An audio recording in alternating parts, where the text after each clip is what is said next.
కేసీఆర్ ఏ రకంగా ఉండే, కేటీఆర్ ఏ రకంగా ఉండే, కవిత ఏ రకంగా ఉండే, మీ తెలంగాణ ప్రజలు, ఈ 4 కోట్ల మంది ప్రజలు నా కుటుంబానికి బానిసలుగా ఉండాలి. కేసీఆర్ కుటుంబానికి, కల్వకుంట్ల కుటుంబానికి కేసీఆర్ 10 సంవత్సరాల పాలన చేశారు.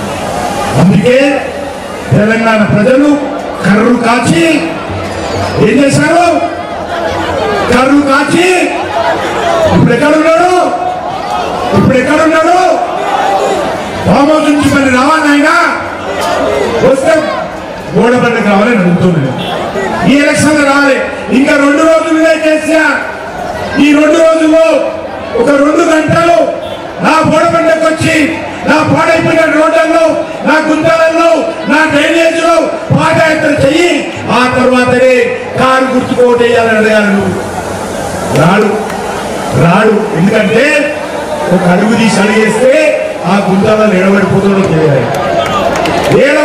తెలియదు. అందుకే రాడు. అందుకే మళ్ళీ వస్తా ఉన్నారు. బీఆర్ఎస్ పార్టీ కోటేస్తే మన హైదరాబాద్ లో ఉన్నటువంటి మూసీల వేసినట్టు. కాబట్టి బీఆర్ఎస్ పార్టీ కోటయ్యద్దు. ఇక మిగిలింది ఎగిరెగిరి మాట్లాడతాడు ఆయన. ఎవరైనా ఎగిరెగిరి మాట్లాడతాడు. రేవంత్ రెడ్డి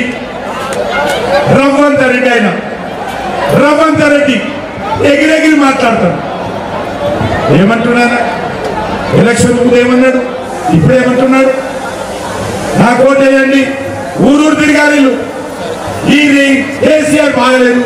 ఓకే, మేము అధికారంలోకి వస్తే మహిళలకు మేలు చేస్తాం, యువకులకు మేలు చేస్తాం, ఆడపిల్లలకు మేలు చేస్తాం, విద్యార్థులకు మేలు చేస్తాం, హైదరాబాద్ ను అభివృద్ధి చేస్తాం. ఈయన కూడా పోయిన లండన్ పోయి లండన్ లాగా హైదరాబాద్ చేస్తా అని అక్కడ కూడా మాట్లాడి ఇక్కడ కూడా మాట్లాడు. ఫ్యూచర్ సిటీ అట. ఇవాళ ప్రశ్న చెప్తున్నాడు. ఆయన ఫ్యూచర్ సిటీ కడుతుంటేనట నేను అడ్డుకున్నాను. ఏడగట్టిండు? 1 రూపాయిందా ఫ్యూచర్ సిటీకి? నేను ఎక్కడ అడ్డుకున్నాను చెప్పాలి. కిషన్ రెడ్డి అని అడ్డుకుంటాను మాట్లాడుతున్నాను. రేవంత్ రెడ్డి గారు, మీరు ముఖ్యమంత్రి కాకముందే మేము RRR రోడ్డు మంజూరు చేశాం. నువ్వు ముఖ్యమంత్రి కాకముందే వరంగల్లో ఎయిర్పోర్ట్ కోసం ప్రయత్నం చేశాం. ఈరోజు అనేక డెవలప్మెంటల్ యాక్టివిటీ నరేంద్ర మోడీ గారి నాయకత్వంలో అనేక రకాలుగా చేస్తా ఉన్నాం. మరి మీరు ఇచ్చినటువంటి హామీలేంటి? నేను అధికారంలోకి వస్తే అందరికీ, మహిళలందరికీ, ఒక్క చెల్లెలు వినండి, మీరు కూడా మీకందరికీ నెలకు 2500 రూపాయలు ఇస్తాడు. ఎవరు? ఎగిరిగిరి మాట్లాడుతున్నటువంటి ముఖ్యమంత్రి. 2 సంవత్సరాలు అయింది. ఏ ఒక్కరికి కానీ నీకు 2500 ఈ కాంగ్రెస్ పార్టీ ఇచ్చిందా అడుగుతాను.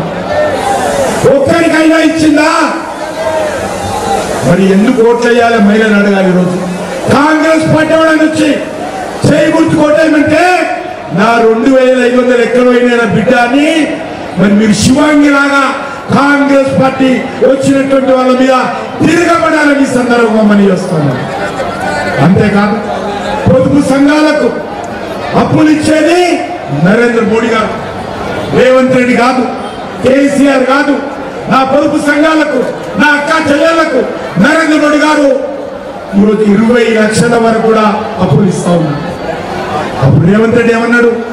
నరేంద్ర మోడీ లోన్లు ఇస్తే నేను వడ్డీ ఇస్తా అన్నాడు.